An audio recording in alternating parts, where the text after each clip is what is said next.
Le silence de la Corée du Nord est assourdissant, et pourtant, les murmures de ces mystères résonnent à travers le monde.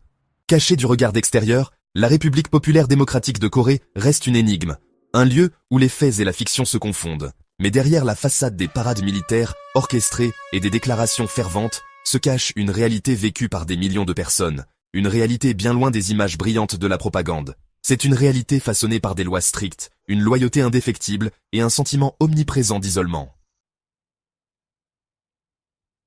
En Corée du Nord, la loi n'est pas un cadre pour la justice, mais un instrument de contrôle.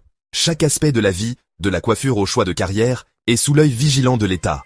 Les citoyens sont catégorisés en fonction de leur loyauté perçue envers le régime, avec des conséquences désastreuses pour ceux considérés comme hostiles. L'accès non autorisé aux médias étrangers, en particulier sud-coréens et occidentaux, est strictement interdit. Un crime passible de lourdes peines, y compris l'emprisonnement dans des camps de travail. Le simple fait de remettre en question le leader suprême ou l'idéologie du juche, le principe directeur d'autosuffisance de la Corée du Nord, est considéré comme une trahison. Pour les Nord-Coréens ordinaires, la vie quotidienne est une tapisserie tissée de résilience, de débrouillardise et d'un désespoir silencieux. L'accès aux produits de première nécessité comme la nourriture, l'électricité et les soins de santé est souvent limité et inégalement réparti.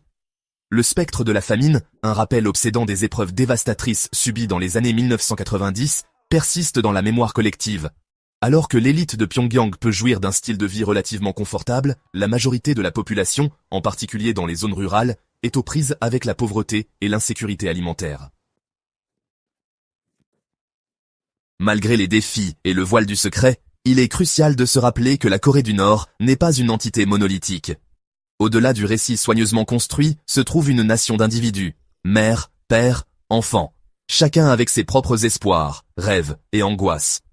S'intéresser aux témoignages de transfuges, explorer le journalisme indépendant et soutenir les efforts humanitaires peuvent offrir de précieuses informations sur le visage humain de la Corée du Nord. C'est par la compréhension, et non par l'isolement, que nous pouvons encourager le dialogue, promouvoir les droits de l'homme, et œuvrer pour un avenir où les murmures d'espoir pourront enfin être entendus.